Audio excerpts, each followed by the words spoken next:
Assalamualaikum warahmatullahi wabarakatuh. Alhamdulillahi rabbil alamin wa bihi nasta'inu ala umurid dunya waddin. Allahumma salli wa sallim ala nabiyyina Muhammad wa ala alihi wa ashabihi ajmain. Bapak-bapak, ibu-ibu sekalian, mari kita lanjutkan kajian kita berkenaan dengan ampunan. Kajian kita mengenai ampunan ini sungguh komprehensif, ya, akan menyangkut seluruh ibadah kita, ya, menyangkut seluruh yang berkenaan dan bersentuhan dengan kita, termasuk malaikat, kemudian sesama hamba Allah Subhanahu wa taala, baik yang sudah dahulu maupun yang masih hidup, ya. Jadi ini sangat betul-betul merupakan instrumen, cara yang penting di dalam mencapai apa yang menjadi keinginan kita, ya, yaitu masuk surga. Dalam usaha kita untuk berusaha masuk surga, maka permohonan pengampunan ini merupakan instrumen yang penting. Sudah kemarin kita pelajari pertama bagaimana Allah memberikan sikap, ya, di mana Allah di dalam al-asma al-husna mempunyai 3 sifat yang gandeng, ya. Itu menunjukkan betapa Allah itu bersiap, ya, sangat menanti permohonan ampunan kita, istighfar kita, tobat kita. Kalau kita bersalah dosa-dosa kecil, maka Allah siap dengan sifatnya Ghafir. Kemudian kalau dosa-dosa besar, Allah siap dengan sifatnya Al-Ghafur. Kalau dosa-dosa kecil yang terus-menerus kita lakukan dan dosa besar yang sangat besar yang kita lakukan sehingga jumlahnya sangat banyak, maka Allah siap dengan pengampunan sifatnya Al-Ghafar. Jadi Allah itu Maha Pengampun, yang Maha Pengampun, Allah yang mengampuni, yang Maha mengampuni, dan yang banyak memberikan ampunan, ya. Pada hari kemarin kita sudah membicarakan masalah cara pengampunan yang kita lakukan. Pertama, kita melakukan permohonan, ya. Kita melakukan permohonan. Kemudian bagaimana kalau iman itu bertambah? Jadi kalau yang aktif adalah yang kita lakukan, ya. Yang pasif, ya, antara lain dengan bertambahnya iman, ya. Kalau iman kita bergerak semakin hari semakin baik, maka secara melekat bahwa insya Allah akan mengampuni dosa kita, ya. Karena dengan perubahan iman, perubahan amal, dan perubahan ilmu itu merupakan unsur yang menggerakkan, ya, menggerakkan kita pada tingkat-tingkat yang lebih tinggi, dan sudah pasti itu akan berdampak pada pengampunan, ya. Seandainya ibarat kita,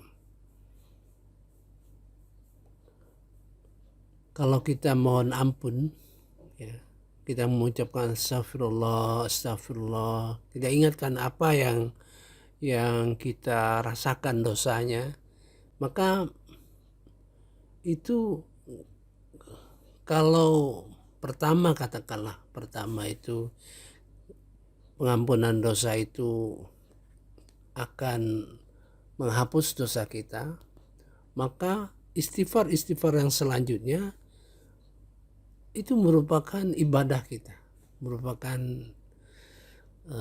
nilai positif daripada yang kita lakukan. Jadi kalau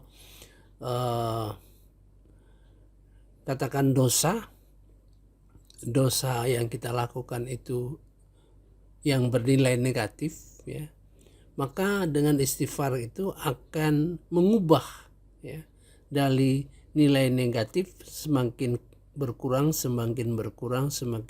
akhirnya ampunan penuh. Jadi nilainya jadi 0, yang tadi negatif jadi 0.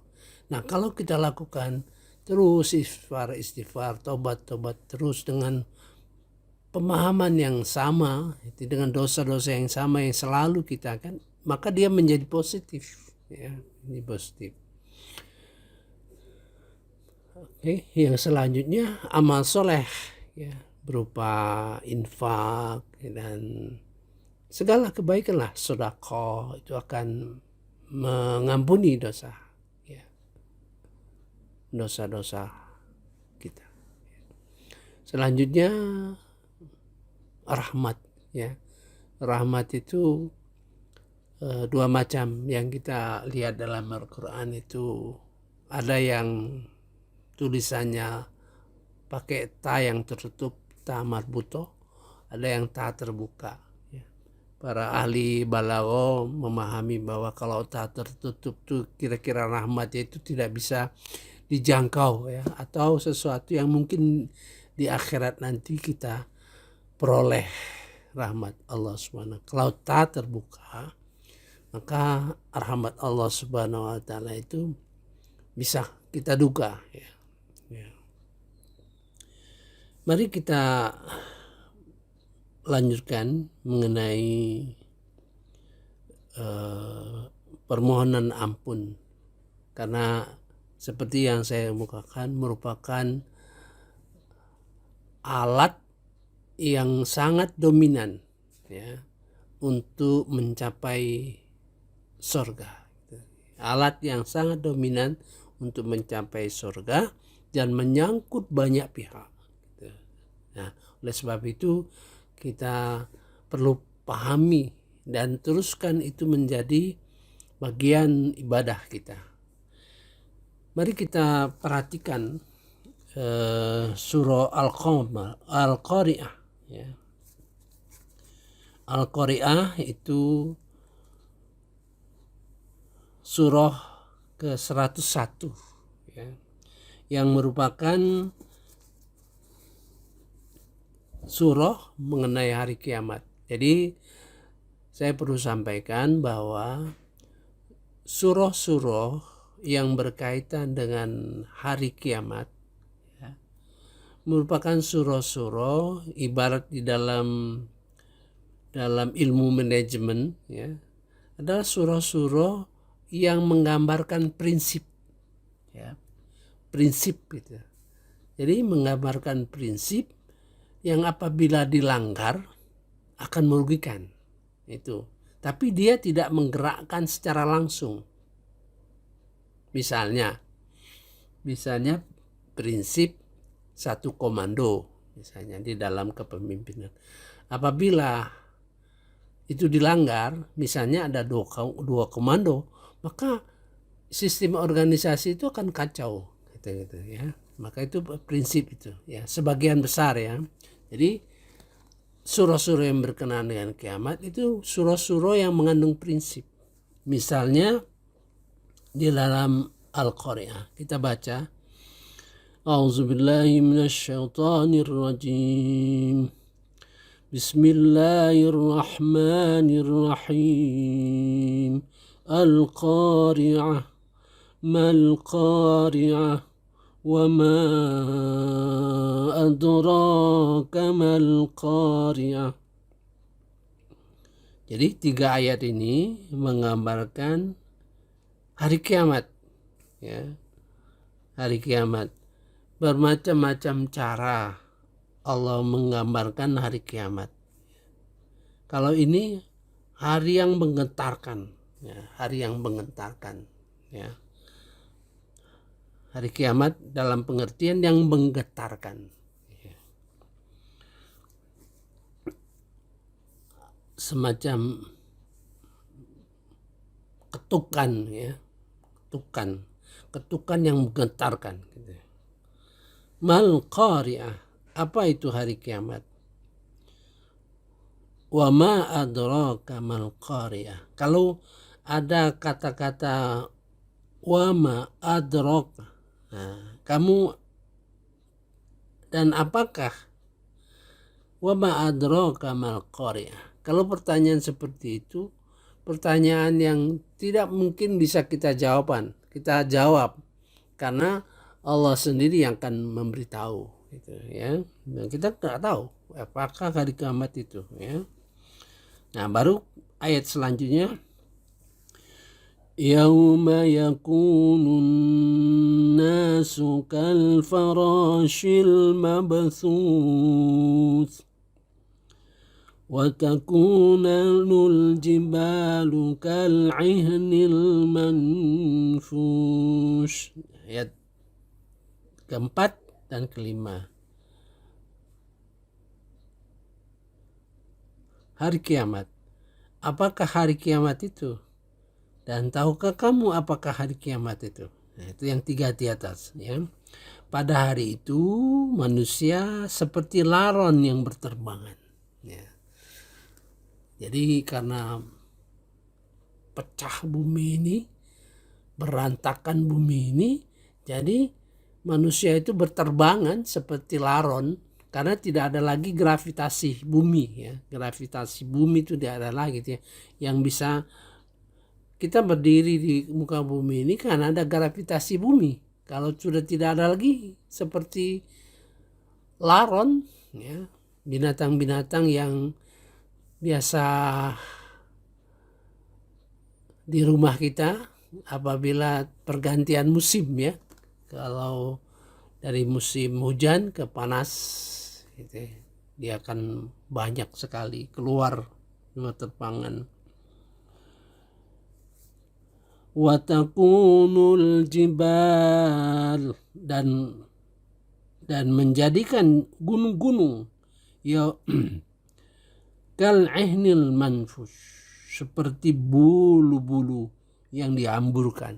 Karena gunung akan dibenturkan sehingga dia pecah dan berhamburan dan seperti bulu-bulu, ya, bulu-bulu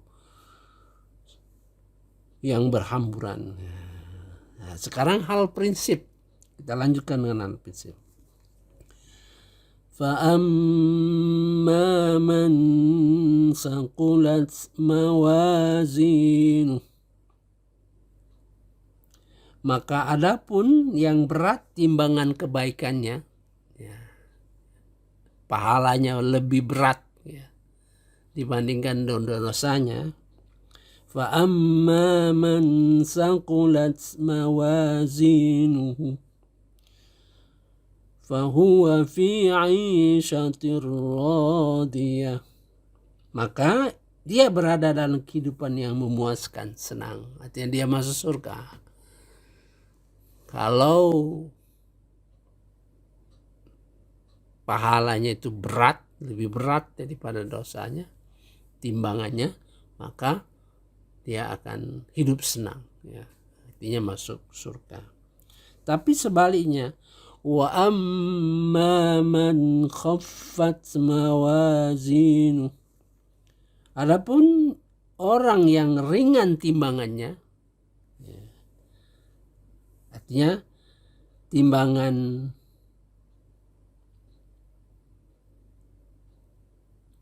pahalanya itu, ya,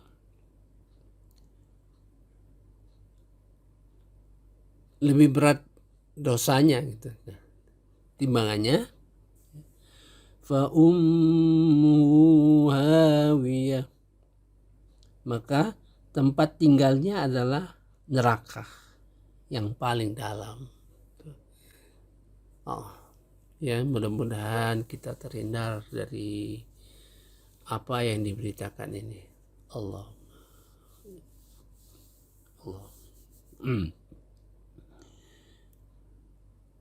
Baru ditanya, wa ma adraka ma hiya, dan apakah kamu mengetahui apakah neraka itu? Narun hamiyah, ia adalah api yang sangat panas. Sadaqallahul azim. Jadi hal-hal prinsip yang dipesankan di ayat ini, kalau kita timbangan pahala kita berat, maka kita akan masuk surga. Ya, gitu.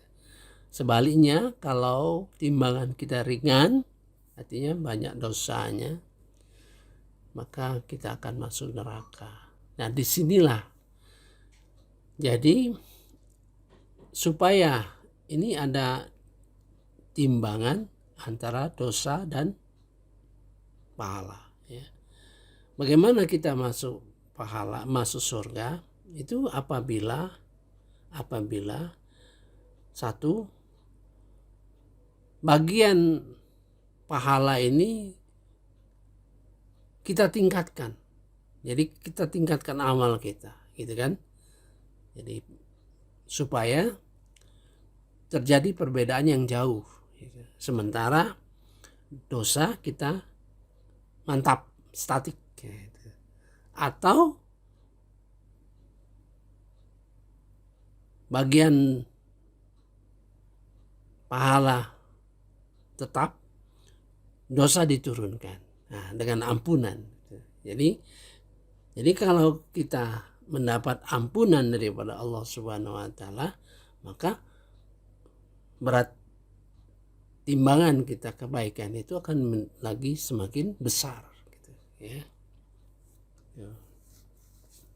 Nah, itu hal-hal prinsip. Jadi apa yang kita lakukan di dalam usaha untuk memperoleh ampunan daripada Allah Subhanahu wa taala itu adalah dalam proses kita mengharapkan pada akhirnya kita masuk surga.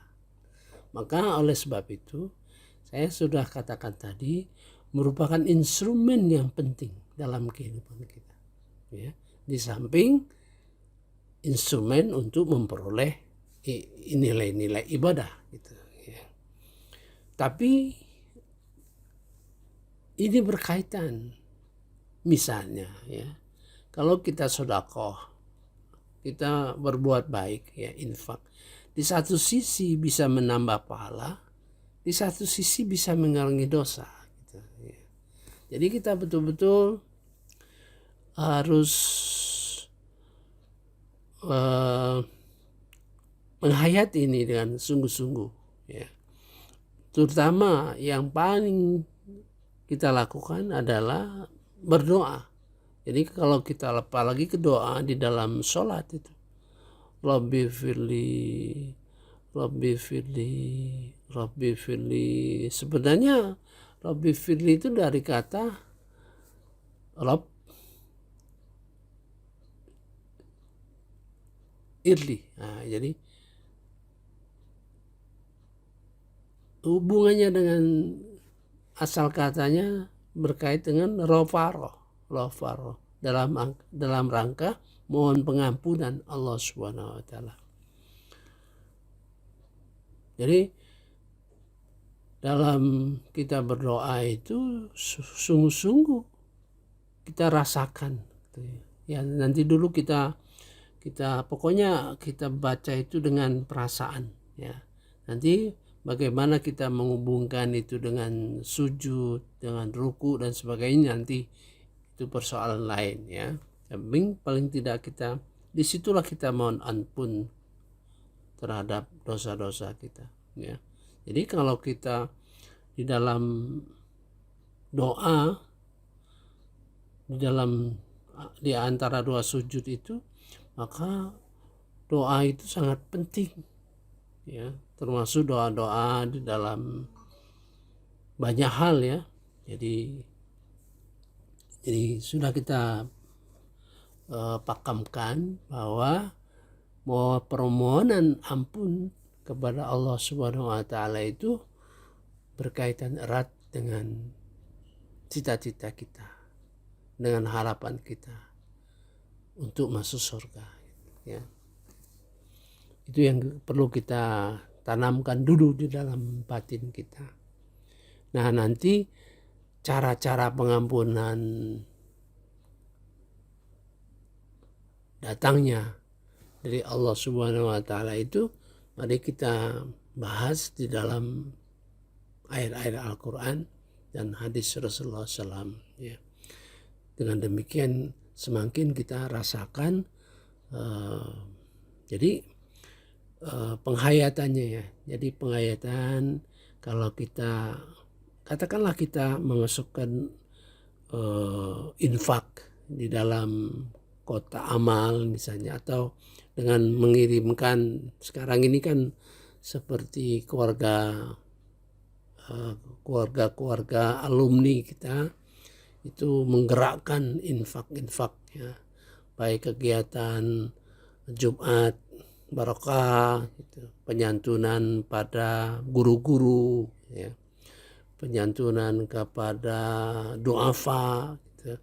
Jadi kalau kita mengirimkan uang itu dengan diiringi dengan doa. Satu, doa semoga diterima Allah Subhanahu wa taala, dan kemungkinan di dalam hati kita juga mohon pengampunan dosa, gitu, ya. Mari kita lanjutkan. Kemarin kita sudah mengkaji 5 ayat, ya. Pertama surah Al-Imran 135, ya. 135, An-Nisa 110, ya. Kemudian surah Toha 73, kemudian Asy-Syu'ara ayat 51 dan Al-Ahqaf ayat 31, ya. Dan surah At-Taghabun ayat 17, ya. Yaitu berkenaan dengan pengampunan dosa dengan cara memohon, ya, dengan cara menambah iman kita. Jadi kalau menambah iman itu tidak bisa bergerak, dalam arti di luar kontrol kita, kan, di luar kontrol kita. Bagaimana kita meningkatkan iman?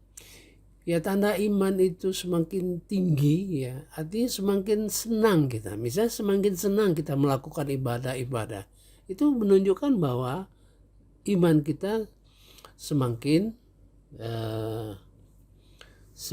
baik, ya. Kemudian amal saleh yang terakhir ini adalah rahmat, ya, rahmat Allah Subhanahu wa taala. Mari kita lihat surah Al-A'raf 151, ya. Jadi rahmat itu merupakan wasilah juga di dalam pengharapan kita kepada pengampunan.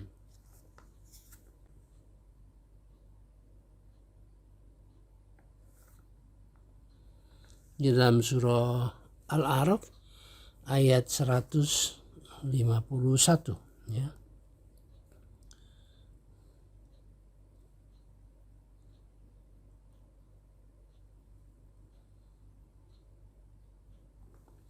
A'udzubillahi minasyaitonirrajim. Bismillahirrahmanirrahim.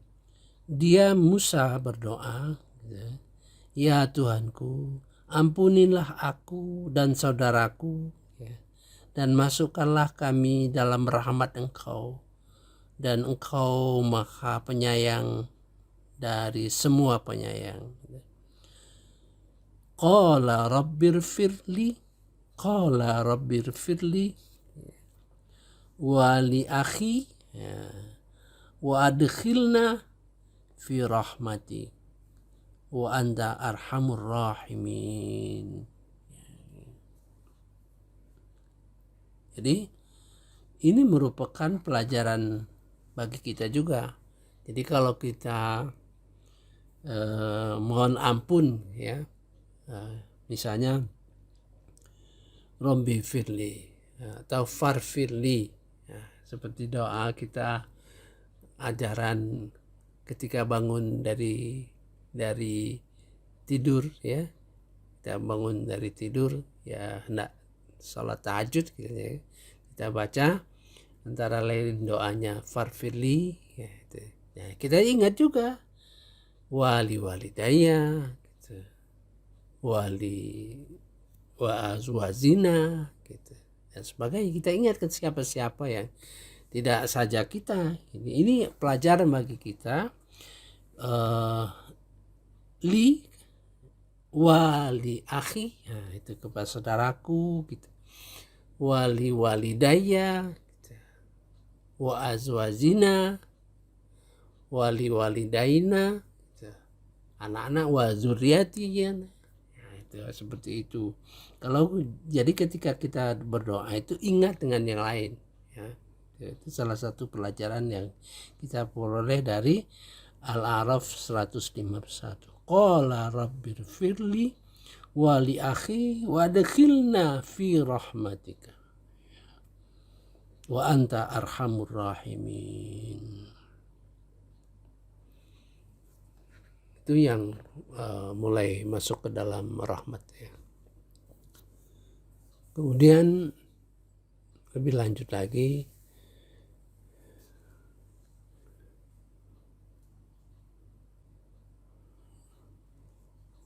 seorang anak yang meminta maaf, seorang anak yang meminta maaf kepada kedua orang tuanya, seorang kepada kerabatnya, dan orang beriman kepada saudara seiman akan menjadi faktor pintu tobat. Ya, jadi kita berinisiatif untuk minta maaf ya kepada orang tua, kepada kerabat, kepada orang yang beriman lainnya, ya, akan menjadi faktor pintu tobat ya. Selama si pemohon masih hidup. Ya, jadi kepada orang tua kita minta maaf selagi dia masih hidup, itu merupakan pintu tobat. Itu belajar dari kisah di dalam surah Nuh 28 ya. Dalam surah Nuh 28, jadi di dalam surah Nuh 28 itu dia berkata, wahai Tuhanku, ampunilah aku dan kedua orang tuaku dan orang yang masuk ke rumahku dalam keadaan beriman, serta orang-orang beriman baik laki-laki maupun perempuan. Nah, jadi doa itu merupakan permohonan ampun ya kepada orang-orang yang berada di sekitar kita. Gitu.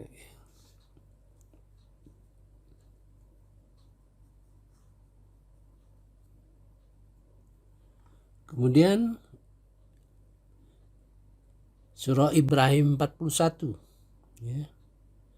Wahai Tuhan kami, ampunilah aku dan orang tuaku dan kedua orang tuaku dan orang-orang mukmin pada hari terjadinya perhitungan amal. Nah, ini ya. Yang ini yang sering yang kita mendoakan orang-orang di dalam seiman itu. Di dalam surah Ibrahim surah 1 bergandengan dengan doa di atasnya.